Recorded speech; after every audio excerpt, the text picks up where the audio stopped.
And what this means is that if your video is showing, or you choose to unmute yourself in the Q&A period, your voice and your likeness will be recorded, so keep that in mind. The recording is going to be accessible only to Queens College students who are doing this as part of coursework, so if you need the recording, please reach out to me individually. We have currently about 140 people in the room, so it's important for everybody to stay muted for the entire time unless you're given explicit instruction to unmute yourself.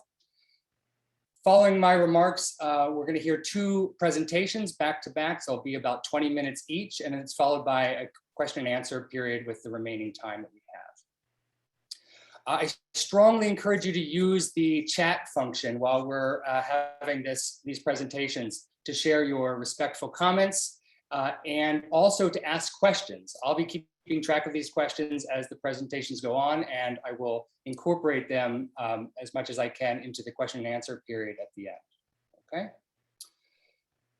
All right, let me introduce our two speakers. First, Dr. Anastasia Lipnovic is Professor of Educational Psychology at Queens College and also at the Graduate Center of Cuny. She holds a PhD in Educational Psychology from Rutgers University. She was a postdoctoral research scholar at Educational Testing Service and has held visiting professorships in various institutions, including universities in Germany, New Zealand, and Singapore. She's authored dozens of peer-reviewed articles and has co-edited 2 books, one, Psychosocial Skills in School Systems in the 21st Century, and the other, The Cambridge Handbook of Instructional Feedback. Her research interests include instructional feedback, formative assessment, attitudes towards mathematics, innovation in cognitive and non-cognitive assessments, and the role of psychosocial characteristics in academic life and achievement. Her work in these areas has received multiple awards and honors, and including the Best Article Award from a division of the American Psychological Association. Our second speaker is Dr. Ernesto Panadero. He is the Ikerbasque Research Associate at the Universidad de Deusto, which is in Bilbao, Spain. He holds also an honorary professorship at the Center for Research and Assessment and Digital Learning at Deakin University in Australia. In addition to working as a professor, he works as an external consultant and trainer on educational assessment and self-regulation. He is the executive editor of a journal, Assessment in Education, and is the associate editor of a journal, Frontiers in Education, Assessment, Testing, and Applied Measurement, in addition to serving on multiple editorial boards. In 2017, the European Association of Research and Learning and Instruction recognized Dr. Panadero as a promising early career scholar with the Eric DeCourt Award.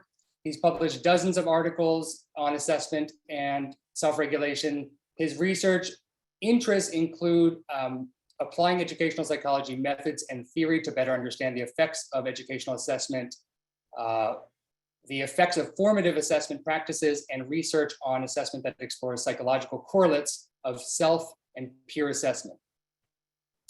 In short, Dr. Lipnovic and Panadero are highly accomplished in the topics they're going to be talking with us today about.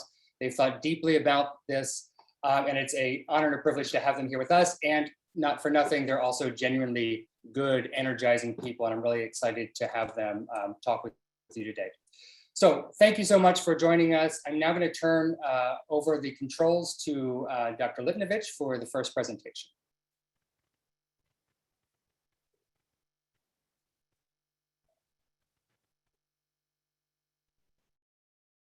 All right. I must ask this question. Can you see my screen? Excellent.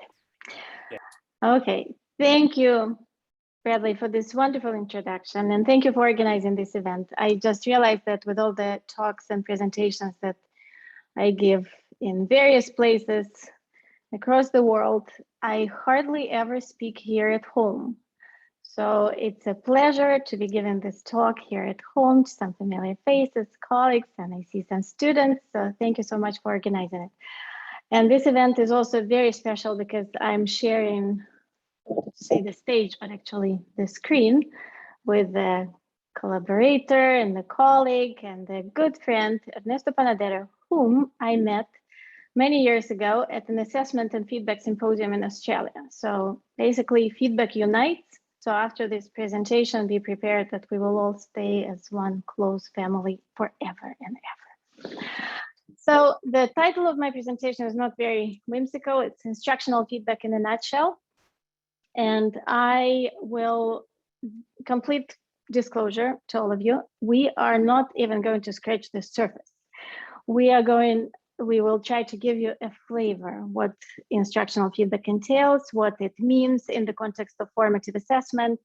I'll give you a few examples from my work on efficiency of feedback, some of the studies that I conducted with my team and with my collaborators. We'll try to talk about what type of feedback is most useful, and then the general message that I would like to carry across and throughout my presentation is how to deliver quality feedback, encourage self-feedback generation without losing your mind, because it's very important, not losing our minds as instructors. So right now, I would like to encourage you to go into the chat and jot down a couple of burning questions about instructional feedback that you have already noticed a few burning questions, but please throughout this talk and even before, while going into this presentation, you probably thought of a few, so please write them down so that we can monitor them and take them when we engage in our super robust discussion at the end. So before I dive into feedback, let me very quickly refresh your memory about the context of assessment in general, the classroom assessment. So you're probably well familiar with this dichotomy of formative and summative assessment, but just to refresh it in your memory. So the main purpose of summative assessment is accountability. Okay, so the summative assessment should provide information to the third party about what students have learned. Okay, so it happens when the student work is completed, it evaluates the quality of work, and students are not able to improve or revise their work after summative assessment. Formative assessment has a slightly different function and different purpose. It's intended to provide learners with the information on how to improve their learning, on how to sustain their motivation, how they move them closer to their desired goals. And it also is intended to provide information to the teacher on how to adjust their instruction. So it has a dual focus on both the teacher and the learner. Assessments are not inherently summative or formative. It's their usage that's summative and formative, and I would like to really emphasize this point. So for example, an example, if I ask you about an example of summative assessment, you would probably all immediately tell me standardized tests. And standardized tests, although they're typically used for summative purposes, they may serve formative function as well. So for example, if you use the results of summative assessments of standardized tests to provide information to the learners on how to improve their content knowledge or how to improve their study strategy. So if teachers use the results of standardized tests on how to improve their instruction, then they serve the formative function. Important distinction, if I may. Now, because we'll be talking about feedback, and feedback is an ingrained part of formative assessment context, so I would like to mention this important aspects of formative assessment. You are probably familiar with the questions of where am I going, where am I now, where am I going, and how to get there, right? What they describe, I see a lot of nodding, thank you for that. So where am I now? It's those process assessments that we collect from our students. Where am I going? It's very important to define criteria for our students so that they know exactly what our expectations are. And how to get there, it's about provision of feedback. And feedback may come from peers, from teachers, but also from rubrics and exemplars with the ultimate point of self-feedback generation. Because we do want to know what kind of feedback is the best, most efficient, most conducive to improvement that we as instructors can provide. But also our ultimate goal is to get students to the point where they can seek resources and they can provide self-feedback, generate self-feedback, and not rely on us as instructors on provision of these copious comments that we often do. And finally, this opportunity for revision in the context of formative assessment is critically important because we all remember those graveyards of papers when we spent nights and days providing comments on students' work. And then when we walk through Queen's College Powdermaker Hall, we see those bins with final papers with lots of comments that we wrote and nobody collects them. So in that case, formative assessment did not take place. Feedback did nothing to our students. So formative assessment is feedback. Are these just buzzwords? Are those, attractive new concepts that appear in education, become super famous, and then kind of fade away? Formative assessment feedback is not going anywhere. There are tons, volumes of studies, meta-analysis, reviews, individual high-quality experimental studies that show that when implemented well, formative assessment can effectively double the speed of student learning. And in my work with my students and my colleagues, we've been showing increases up to 1.5 standard deviation from pre to post assessment with proper feedback use and implementation. So feedback does work. Formative assessment, very important. Now, again, zooming even further into the feedback, we know so much, yet it's really tough to use it effectively and efficiently. And here I would like to post, if I can figure out how to do this, into the chat. Okay, it's here. I would like to post this link, and if you would, could you please go follow this link and then write 3 words that define or describe feedback.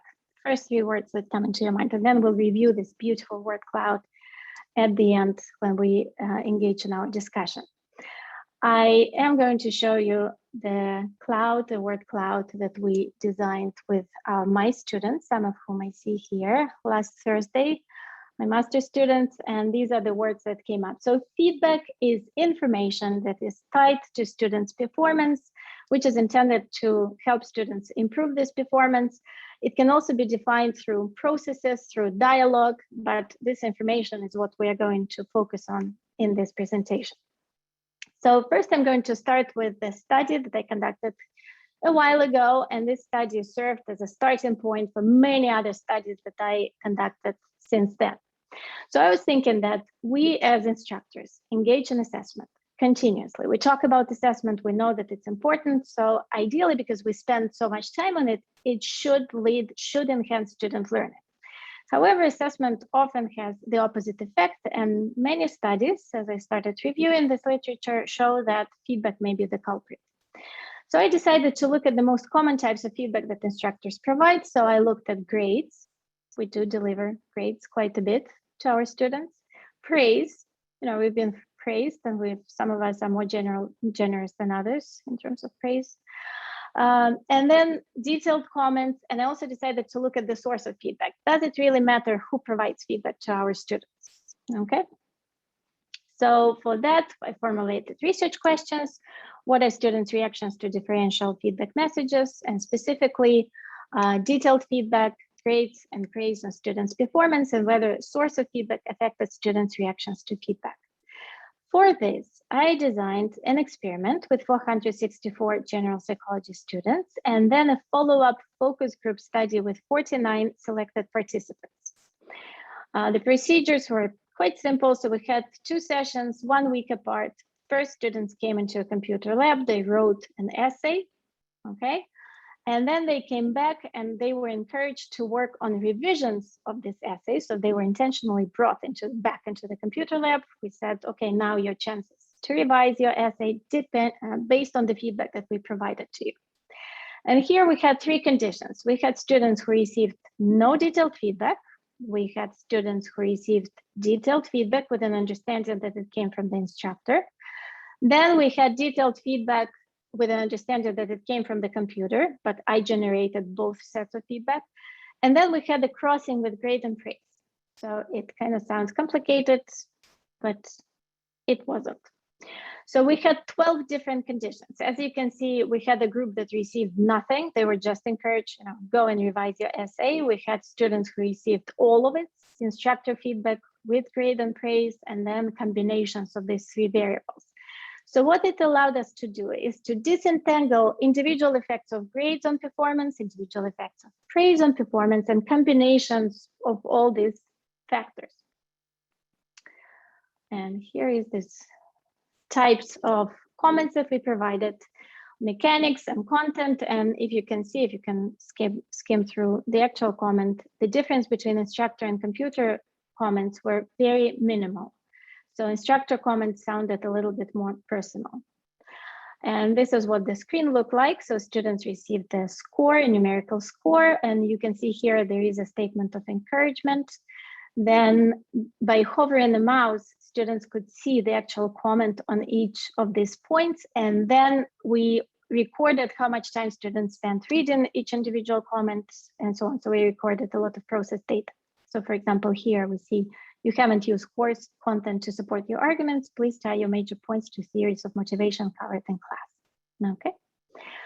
So this is a beautiful little chart summarizing all the results. So to talk you through them, here we have the condition that received no detailed comments. This is the condition that received comments that they thought came from the computer. This is the conditions that received comments that they thought came from the instructor. And each of these groups was no grade, no praise, no grade, praise, grade, no praise, the combinations of two of our other variables. So what do we see here? We see kind of an optimistic finding that students who received no detailed comments did not do as well as those who received individualized comments specific to the individual work. Good news, right? So when we provide individualized comments, students can use them to improve their work.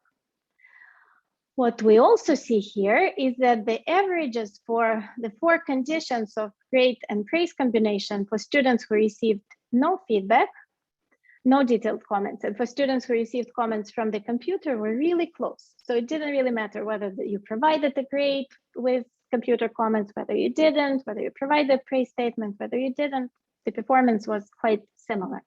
But then for the instructor, we have this tremendous spread in scores, and the spread is 1 standard deviation. So it's a really large difference. And so what we see here is the highest performing group as instructor's comments unaccompanied by grade or praise, okay? And if you look at this little triangle, so you could see that if you provide detailed instructor's comment and the grade without the praise statement, students performed almost as poorly as those who received no individualized comments, okay? So when you write comments for hours and hours and then attach a grade on top of that, so chances are that students would not do as well on the revisions, which makes sense. I liked what my father, I was describing the results to my dad, who's a history professor, and he said, it makes perfect sense that when I want to watch a game and I know the score ahead of time, I'm not interested in the game as much. So think about this analogy when you're providing comments and with the grades. So comments become not very interesting. So what else did we find? This is just a closer look at this discrepancy between instructor comments graded with the grade and no grade. Okay, so there is quite a range. For computer, it didn't really matter. So the summary of these findings, quite straightforward. Students need feedback and the opportunity to revise. Detailed specific comments are most conducive to improvement. Grades are not effective to promoting learning, and praise mitigates the negative effect of grades. All right. So it made perfect sense to me with the low grades, but then I was wondering, why on earth would students who see their high grade not do as well as those who don't see their high grade? And for that, focus groups came to my rescue. We conducted focus groups, discussion closely tied to research questions, views on the ideal feedback. So we collected a lot of information, and this is a summary of our findings, and I would like to give voices to my participants. So here, students said, I thought it was really great because I knew exactly what to do. This is talking about detailed feedback. Then there was no way I could make it better. I had no clue what I did wrong. This is a student who did not receive any detailed feedback. About the computer feedback, students were more likely to dismiss computer comments because this is what the student said. I felt kind of odd that the computer can do all that. I also felt like some of the feedback didn't apply. So what we found in this study that computer provided comments, students would have a tendency, would be inclined to dismiss comments that they don't like. So if I don't like a comment that I get from the computer, I'll just think that the computer, the stupid machine, is not getting my amazing logic of my arguments. So that's what we got. And then grades, I saw my grade in prose. I can't really improve that much with 55. So just imagine this is one of the students who got a score but didn't receive any comments. And then the high grade, this was a revelation to me. The student said, I would definitely want both grades and comments. Comments tell you what to do and grade tells you how much you want to do. I got 85 on my exam and was fine with it. So it really was eye-opening for me. I thought that, okay, so if I'm providing feedback, if we are focused on mastery, right? If we are focused not on performance, on where a student is, but on mastery, then grades are really not conducive to improvement at all, especially when provided throughout the semester. So Tom Gaske calls this kind of grading process grades. Okay, so in process grades probably should be eliminated. So the product grades at the end, maybe, but if you want your students to improve and revise, providing a numeric score kind of reduces their effort. And if a student is satisfied with an 85, they will not expend any effort. And this is a summary of my complex design, sophisticated findings and analysis. A student captured every single finding with such an uncanny precision. Students said, I wish I had all tests in high school and college because they didn't give you any feedback. I hated grades because they don't tell you anything. I'm sitting there thinking, this is great. I can fix anything. I can make it better. So I don't think grades or praise would be good. Just comments, tell me what I did wrong, where I could changes, just comments and error marks. So that's the summary of my first study. But then the study, of course, raised more questions that it provided answers. So what does it mean for us educators? What kind of feedback should we provide? Is it really realistic to give feedback, copies, individualized comments on students' work? What is the very minimum that we can do? And is there a way to give excellent feedback and stay sane? Very important. I'll keep coming back to this very point. So when doing the professional development in one of the school districts, one of the students said, okay, this is great. I'm loving these results, but I have 120 papers to grade. If I try to provide detailed feedback on an ongoing basis, I will lose my mind. Again, we don't want that. So I started thinking on how to deal with that. And I thought that maybe coming up with standardized form of feedback somehow will achieve the same goal without teachers losing their minds.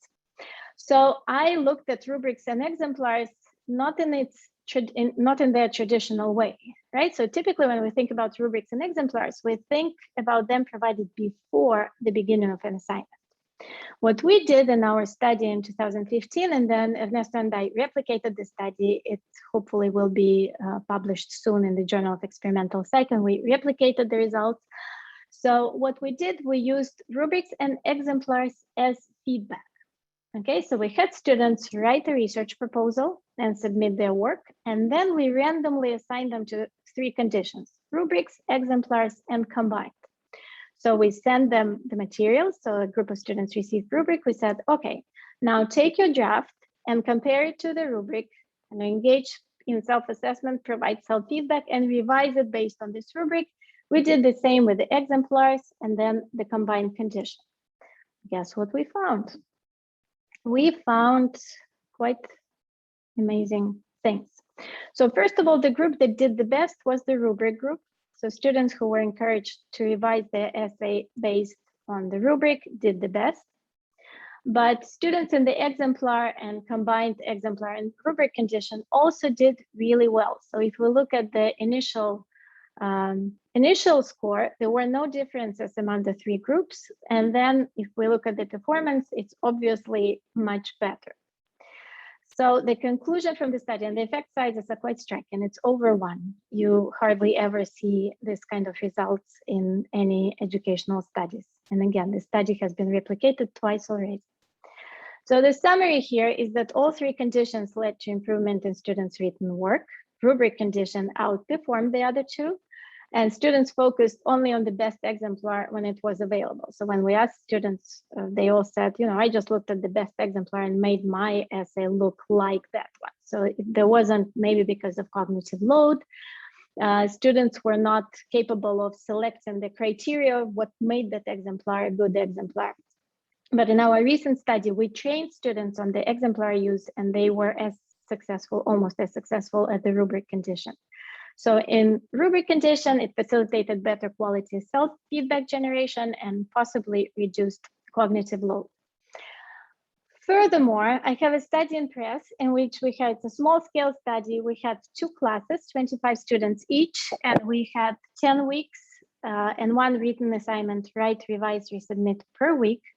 1 class worked with annotated exemplars. The second class worked with personalized comments. And then we swapped them midway so that we could compare and there wasn't just a treatment effect. So we found that in order to create 1 annotated exemplar, it took a teacher 47 minutes. And in order to grade and to provide individualized comments, it took a teacher 8.5 hours on average. All right, and we found no differences in these conditions.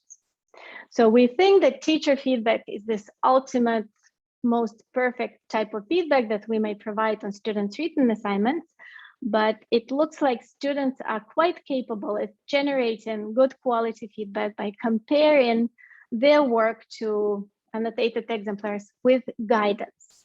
So this is a hopefully very encouraging findings that we keep getting, that we don't need, because it's terrifying to imagine, when you see the pile of papers and you think that you need to really provide individualized comments on them, it takes a lot of time. So these findings are quite encouraging. So in summary, what we have here is that normative feedback on intermediate tasks is not effective, so providing grades is not recommended. Praise is complicated. And I could talk about praise for 2 more hours because we are about to complete and publish a review of research into praise, and my students heard it already. Individualized comments work great, but require a great time investment. So exemplars, rubrics, and other tools that encourage student self-feedback generation work well and save time.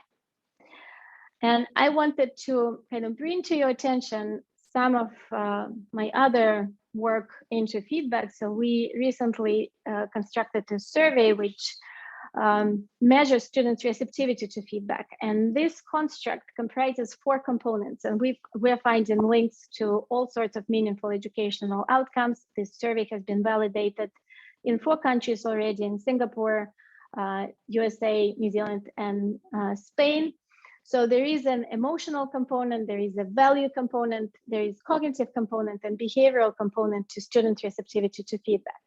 And as instructors, we should be mindful of that. We should teach students how to down-regulate their negative emotions when they receive feedback, how to value, explicitly instruct them and show them the value of feedback, to give them tools on how to understand and provide feedback that's at the level of a student, and then offer them various behaviors, how to deal with the feedback that they receive. So I'm 2 minutes over time. I'll just leave you with this beautiful model that we designed and published. So the focus here is on processing. So when designing feedback, think about the questions that students should be asking. Do I understand the feedback? How do I feel about the feedback? And what am I doing with the feedback? So again, affect, cognition, and behavior come into play. And I will show you this book that Bradley mentioned. So it's edited with my colleague, Jeffrey Smith, and it contains work from all leading scholars in the field on various aspects of instructional feedback. So if you are interested, come to me, I'll share some resources. And with that, I'll stop and I look forward to discussion. Thank you so much, Anastasia. Wonderful presentation, really, really interesting research. If everyone could give Dr. Lipnovic a little bit of feedback virtually using your reaction button. This is something we miss on a Zoom, in a Zoom world. But I'm applauding here in my home, and I know that lots of other people appreciated the presentation. Thank you. Thank you. Okay, it's over to you, Dr. Panadero.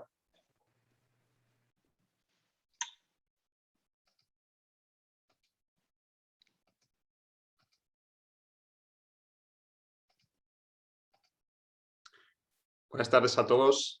Good afternoon over there. So thank you for inviting me, Bradley. And as Anastasia was mentioning early, she bring me back to the moment we met in Australia, and she actually contemplated my first koala hug. You know, we went to a koala sanctuarium, and we have this, you know, intimate moment with a koala and all the local fauna such as kangaroos and possums. So thank you for all the collaboration, Anna, for all the great times that we have shared. So thank you for that. But it's actually the first time we present together. So I hope I live up to, you know, the standards that you just reached so high.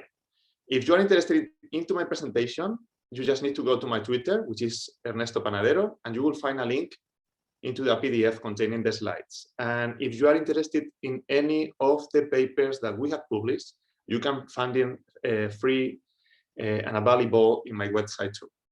So I'm sorry about the mysterious title, but you will understand in a minute, because what I want you to reflect with me for a second is, after Anastasia telling us about feedback and how much pressure it puts into teacher and the efforts it have, I want to think about 3 questions, okay? The first one, you can read it already. Can the teacher provide all the necessary feedback in the classroom? And the second one, is it positive that all feedback comes from the teacher? And then, any idea on what to do to have more feedback? And I guess at this point, you already know what is coming. So this will be actual title of the presentation, which is self and peer assessment, you know, and involving students in the creation of feedback. And that actually gives you, you know, the main theme of what I'm going to be talking. But allow me to introduce you, or to present you, my conclusion already for this presentation, okay? So we know that self and peer assessment are really powerful learning entities that require explicit instruction and support for reaching their full potential. And this is what I'm going to be talking about. I'm going to be talking about the definitions, the tensions, and how to actually implement both self and peer assessment.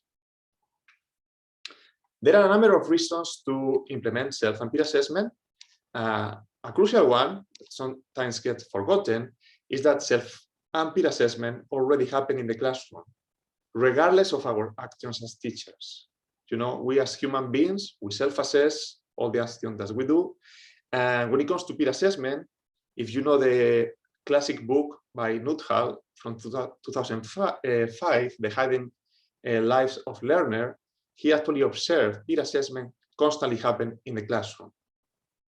So self and peer assessment actually happens even if we don't implement it in the classroom as teachers. And this is really powerful.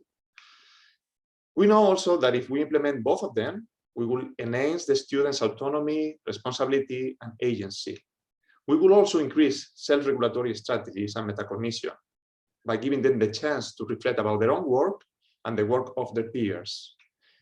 We will decrease teacher workload, but I think this is up for debate, because at the beginning, and as I will be explaining later, at the initial stage, it actually implies more work from the teacher to implement self and peer assessment until then the students reach a breaking moment in which they actually can do it by themselves. And both increase performance, academic performance. There are many other reasons, but if we actually focus about that, what are the effects of self-assessment? Well, we have meta-analysis showing that it increases academic performance, and my own work that shows that actually the implementation of self-assessment enhances the use of regulatory strategies by the students. When it comes to peer assessment, we even have more systematic reviews, and we have more meta-analysis, and it is already proven that implementing peer assessment increases academic performance. And what we are looking at the moment is which one is better, self and peer assessment. And we are conducting 2 meta-analyses with a colleague from Hong Kong, Jianxi, and you know, it's really complicated. I'm going to tell you that in a nutshell, they both have differential effects, and they both should be implemented in different ways. Now, let's talk about the tensions. And the first one that I want to talk about is self-bias. You know, when it comes to self-assessment, 2 things could happen. You know, we can have a little kitten looking at the mirror and considering that he's a lion. This would be, you know, an analogy for a lower achiever student that actually consider he or her is achieving higher than the reality shows. But we also have the other effect. A lion considers he's a kitten. And we also have observed this self-bias when it comes to high achievers, which actually score themselves lower than they are performing. I'm pretty sure you all know this bias is called the Dunning-Kruger effect, and it has been shown that it goes beyond academic activities. So we actually have a huge tension here. Another tension that we have when it comes to self-assessment is how we implement self-assessment. And the first question is, how many types of self-assessment do you think there are?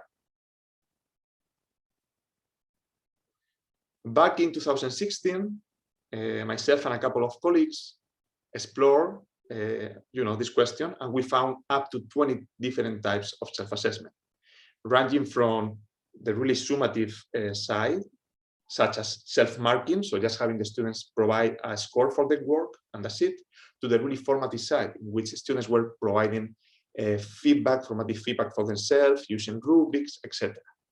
So as a matter of fact, what we decided to do is to provide a definition that involve or comprehend all these types of self-assessment. And this is what we came up with. I'll let you read through.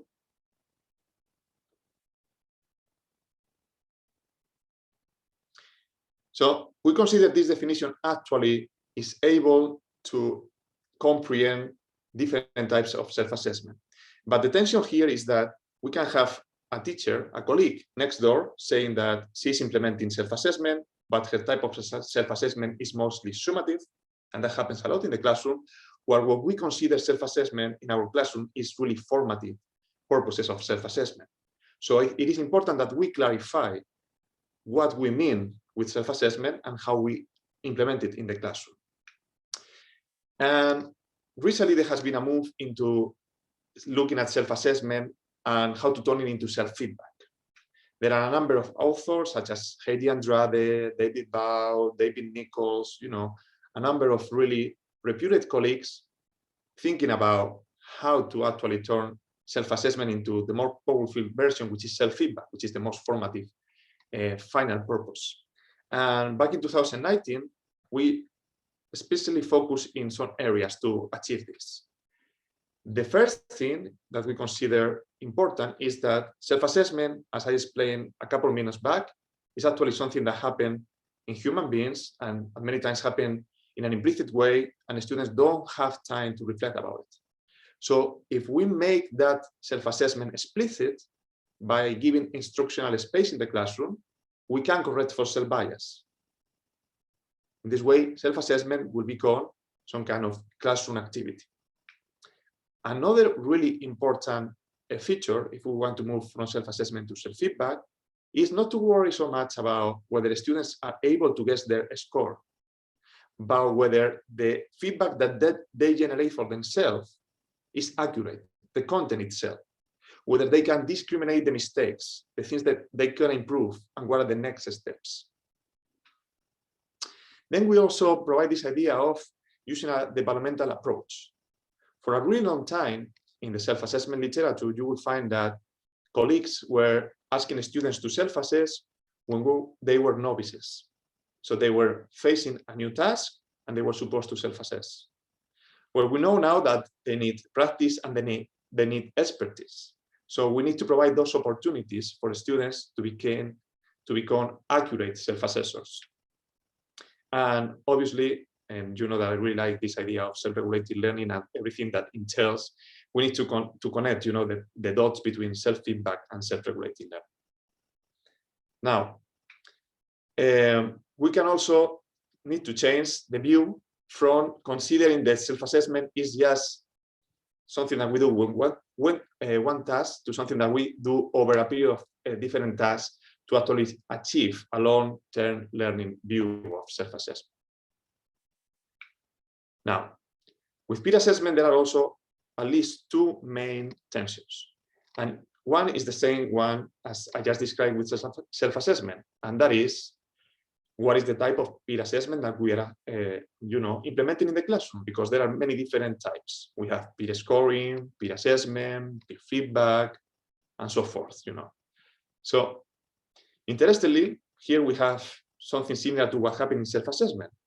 The one that is most studied in research is actually peer scoring.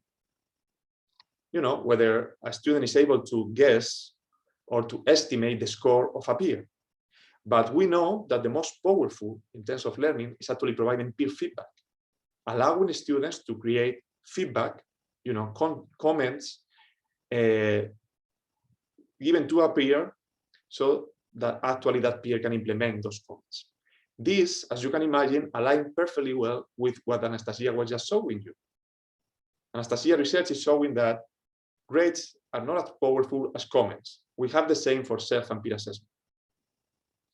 A second tension that it goes with peer assessment and is really important, it is that, you know, self-assessment is a social activity. And if we look at the work by Keith Topic, which is one of the main scholars in peer assessment, we have to consider a huge number of variables when we implement self-assessment, peer assessment. And one crucial important factor is that peer assessment is a human resolve process. Back 5 years ago, a couple of colleagues asked me to write about this. You know, what are the social, interpersonal, and human effects of peer assessment? And when I was reading and performing a systematic review, I started my chapter with this sentence, which I think you all will be familiar with. And I think there is a typo, by the way. So when we ask students to peer assess, it's actually a great power because they are going to provide feedback to a peer. And the final conclusion of the chapter, after looking through a number of papers, was this one. I'll let you read through it.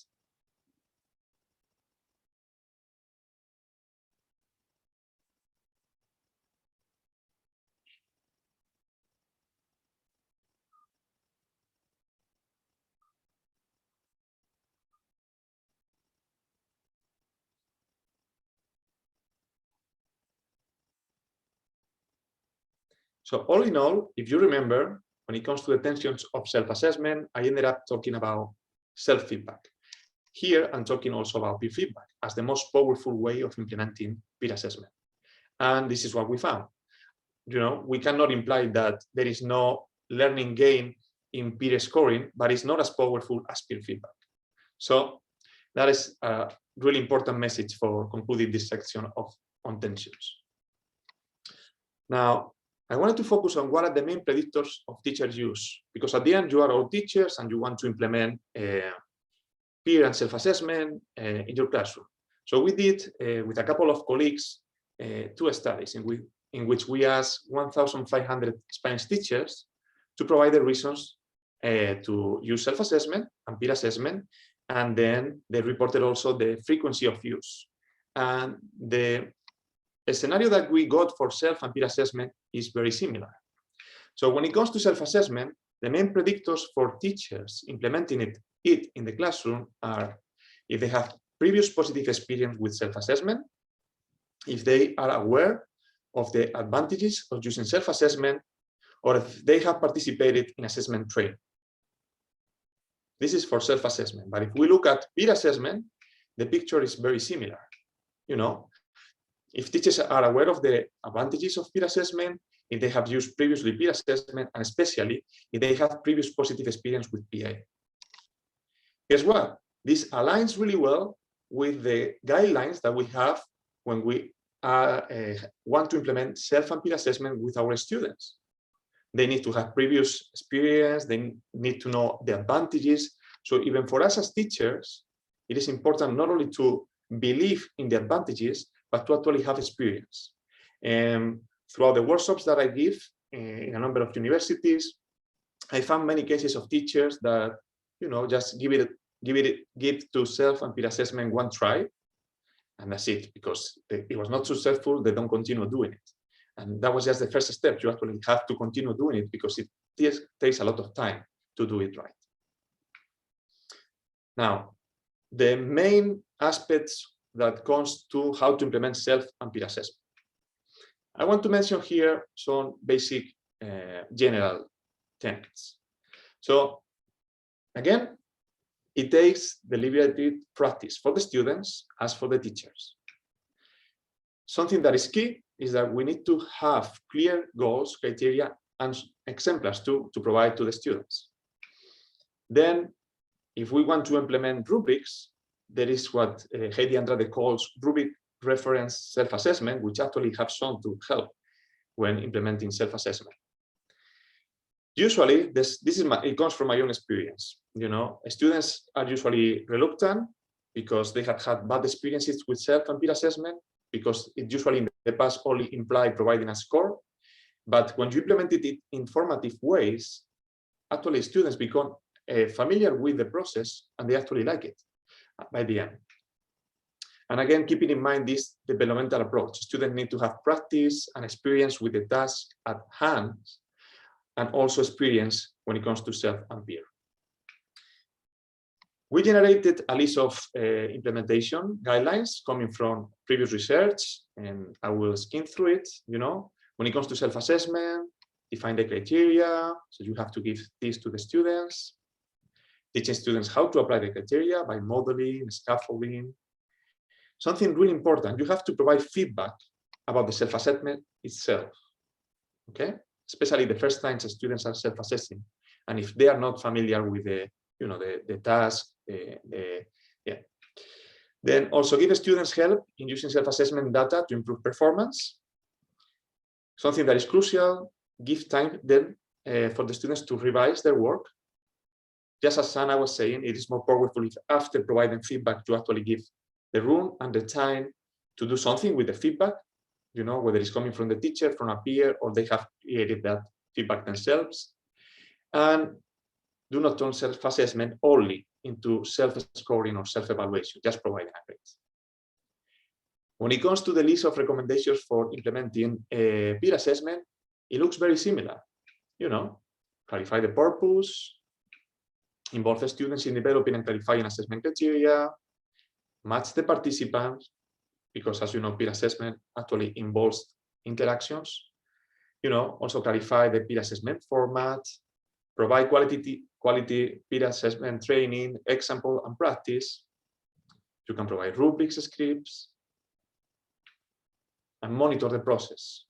So again, self and peer assessment require teacher active involvement with the students and giving them feedback about the peer and the self assessment processes.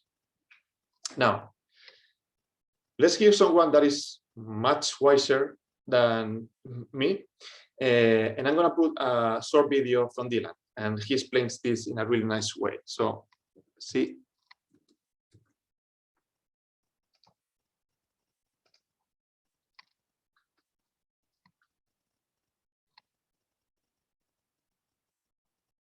When we started working on formative assessment, or assessment for learning as it's sometimes called, we were focusing very much on feedback. So we started with feedback because that's where the research was most clearly organized. We then realized that unless you asked the right question, then feedback wasn't very useful. So questioning and feedback came into the equation together. As we worked with teachers to implement this in classrooms, we discovered you couldn't change what the teacher was doing without changing what the students were doing. And in particular, the importance of student self-assessment, what we sometimes call activating students as owners of their own learning, and peer assessment, or what we sometimes call activating students as teaching resources for one another, assume much greater salience. Now, when we talk about peer assessment, a lot of people immediately assume we're just talking about having kids marking each other's work so that the teacher doesn't have to do it. And people always get the wrong idea because that's summative peer assessment. What we have discovered is that formative peer assessment, where students are helping each other improve their work, has benefits for the person who receives feedback, but also has benefits for the person who gives the feedback. Because in thinking through what it is that this piece of work represents and what needs to happen to improve it, the students are forced to internalize a success criteria.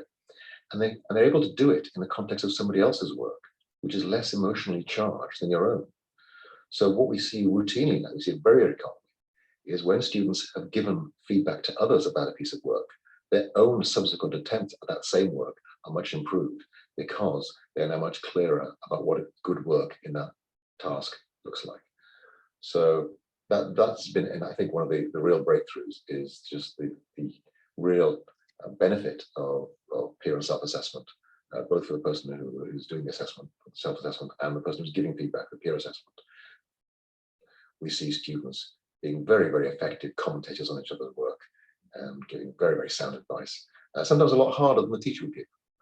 One of the things that you see quite routinely in classrooms is children being much tougher on each other than the teacher would dare to be because of the emotional relationships and the power relationships there. But actually, it's generally pretty much spot on. All right, so that was the wise words from Dylan William, which, if you are not familiar with, he's one of the fathers of formative assessment. And we go back to the conclusion.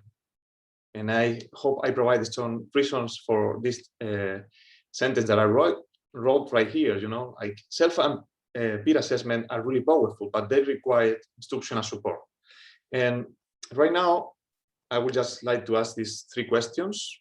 In case you are already using self and peer assessment, what are your main concerns about self and peer assessment, and how do you implement them if you are doing it? And thank you. When I was teaching regularly, I think the decision I used to make most often every single day. Thank you so much, Dr. Panadero, for that presentation. I think the take-home message that self and peer assessment skills have to be targeted by teachers to be taught and supported in scaffold so that they can be effective is really critical. And so thank you for bringing that to us. We're at 1:08, and this is scheduled to end at 1:15. But I do want to at least throw a couple of questions back to our presenters. Thank you to the attendees. Oh, wait, before this, please use your reaction button and applaud for Dr. Panadero for the great presentation. Let me just repeat back or summarize a little bit 2 questions that you can maybe briefly address. The first comes from 2 different questions that are about how do we make sure students are actually using our feedback in a substantive way, right? And I think not just are they paying attention to it and do they have a chance to revise, but how do we get them to actually revise deeply and not just kind of on the surface of things to kind of get it done and finish? So those questions come from Dr. Gerwin and Ms. Arangian. So let me throw that question to either one of you. Ernesto, do you want to take it or should I go? You can go. So the short answer, David, it's complicated. We are working on it currently, and this is our main focus. How do we encourage our students to actually use feedback? Because no matter how perfect the feedback that you provide is, if a student is not interested in using it, nothing will happen. And for that, so first of all, the opportunity to revise is a key. And it sounds very trivial, but in many cases, it's something that gets forgotten. So teachers provide feedback, but then never follow up. So if you are asking students to revise, then there should be some sort of follow-up. Second of all, again, enhancing this agency, right, in students. So having them seek feedback, having them, again, encouraging feedback-seeking behaviors. There are all kinds of rubrics that we've been trying to implement, kind of having students request specific feedback on specific points of the assignment. But then additionally, this idea of receptivity to feedback, kind of always considering the effective part, teaching students explicitly on what kind of behaviors they can engage in order to take feedback, then instilling the value of feedback in students, again, explicitly communicating how important it is to implement the feedback that they receive. And finally, this whole idea of self-feedback generation. All right, so showing them that when they generate good quality self-feedback, their performance improves and they get better on the subsequent assignment, and then it takes them less time with better grades, then it should encourage them to use your feedback well. Maybe if I can add something to that, and Anastasia might want to strangle me for this, but another way that I think about this, and in my own practice, this is not coming from empirical evidence or anything, but what I did is I asked the students to actually give me the essay of whatever work they were doing, and then I will provide feedback to that point, but not grade. And then I will ask them to resubmit, and then I will provide a grade.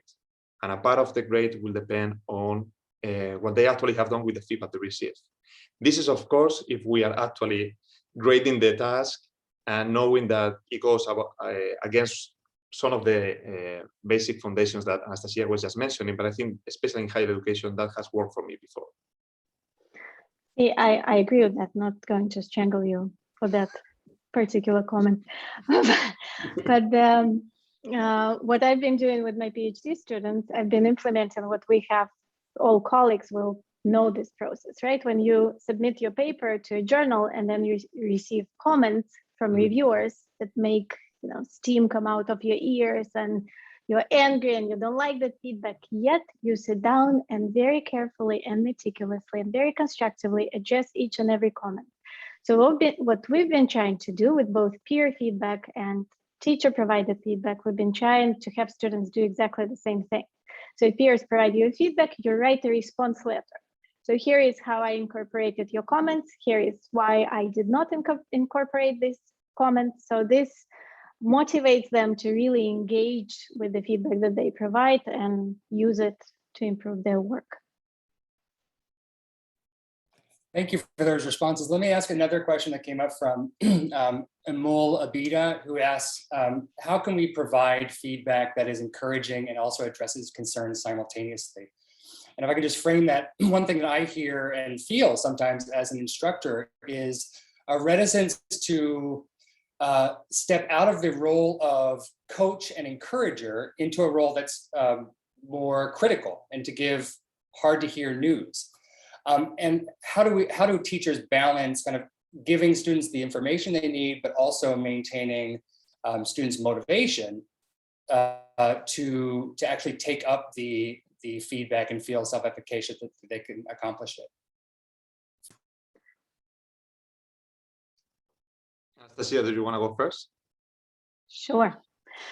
So again, I think here I'm sad that we're out of time, that I won't be able to share. I actually have slides prepared for the review on praise, for example. Praise is such a complicated beast because we want our students, we tend to have this urge to, praise everyone, tell great job and kind of coddle and encourage and try to enhance self-efficacy. Not all students need that. In some of my recent studies, we're showing that actually this feedback sandwich that we are used to, especially here in the United States, when we provide praise statement, then something to improve, and then again, finish with praise is very ineffective. It elicits anchoring bias, so students get fixed on that praise statement and then they don't improve so well. So feedback should be, again, neutral and constructive, and should come, again, there are so many variables in an instructional setting that influence the receptivity of feedback. So it's about the context, it's about the specific task, it's about establishing a rapport. So I think if a student trusts you, trust the instructor, trusts that the ultimate goal is our work, we are working together and helping you move to a certain goal. So in that case, neutral comments would be the best way. So explaining to students, so here are the ways for improvement, and kind of communicating the message that there is always room for improvement. No matter where you are, you can always improve. And praise, again, providing encouragement, I'm not against it at all. We all like praise. We all like, claps and thumbs up and all kinds of encouraging statements. It should be, there should be a dose. It shouldn't be provided kind of blankets in our students with praise statements. We should be commenting at the end of the unit, because praise can reduce our cognitive resources, and students start, especially younger students, if we're talking about elementary school teachers, students start focusing on the praise statement instead of focusing on the task. So it should come kind of at the end of the unit. So you can combine encouragement and constructive criticism. Again, it's not praise or criticism. So it can be criticism, can be phrased in those neutral terms. Kind of here are the ways to improve. We can steal just 2 more minutes. Dr. Panadero, I think students also feel this inhibition to be critical to their peers, when they're giving feedback? How do we help students deliver effective feedback and let it be, let them successfully negotiate the social dynamics that giving feedback entail? That is a great question, Bradley. Actually, there is research done that had found that sometimes peer feedback can be even more powerful than the one students receive from the teacher, for reasons such as, the peer is at the same cognitive level, they understand the task at a similar way than the student, while the teacher is at a higher level, so to speak. So the peer is actually able to understand better the misconceptions and the mistake they make. Now, how to make it not so abrupt and difficult? What we found in that systematic review, and we are actually replicating it now with more studies, is that the more formative we make the peer assessment interaction, the more likely it is that students focus on the content, on the learning, and not so much on criticizing the others. For example, things like, providing the criteria, providing exemplars, giving the students the opportunity to interact with each other, making explicit that it is not about providing a score, it is about helping the peer to actually learn and improve. And when you give those type of statements and instructions, it's actually what makes the difference on peer assessment becoming a more powerful learning experience. Thank you so much. For time, I feel obligated to leave it there. There's a whole range of comments coming in the chat that I'll make sure our presenters get to see afterwards that are indicating what they're taking from the presentation, what they appreciate about you. I just want to say on behalf of the college, of the secondary education department, sincere appreciation to both of you for taking the time to share your expertise and to lay out some of the central issues that we need to be thinking about when we're training to give effective feedback. So sincere thanks to both the presenters. I invite the audience to make any kind of virtual applause or feedback. And with that, we will sign off. I will say, just as a note of housekeeping, I'm getting lots of messages requesting the recording. If your students, please see the message in the chat. You need to email me from your QC email, please. Okay, with that, we'll conclude the event. Thank you so much, Dr. Panadero, Dr. Lipnovic. It's been an absolute pleasure. Thank you. Thank you for having us. Yep. Muchas gracias. Buenas noches. Buenas noches. Yes. Thank you. Thank you for having us. Bye. Thank you. Thank you. Thank you. Thank you. Thank you so much. Thank you so Great much. audience. Thank you so much. Thank you. Gracias. Thank you for being a terrific audience.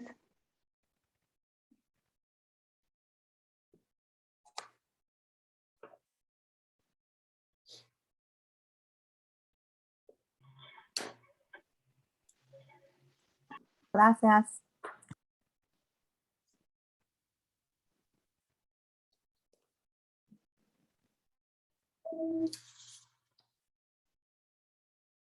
Vera, thank you for helping manage the waiting list. There was a flood of people coming in. Yeah, of course. Happy to help. Thank you for nodding. Thank you. Gracias, Ernesto. Gracias. Me alegro mucho verte. Me alegro mucho verte. Igualmente. Anastasia, you know how much I appreciate and value you, okay? Oh. I don't need to say that. And Bradley, Dr. Berge, you did a phenomenal job, okay? This was extremely successful. Thank you. You did very well. And Carlos Magno from the Philippines, we are so happy to see you, Carlos. You know how much I appreciate and value you all, Carlos. So, Thank you, Heifer. I miss you. You know, getting this kind of positive energy from Heifer. Yeah, thank you, everybody. And but Bradley, you Hi, Heifer. are phenomenal. Hi, Carlos. Yeah, Carlos, I'm very happy to see you again. Yep, it's currently midnight here, and I'm already in my pajamas. I'm so sorry I couldn't turn on my video. I know your children and your wife, I'm sure they may be sleeping. They say, okay, he's doing his thing, so let me go to bed and they leave you alone, I guess. Yeah,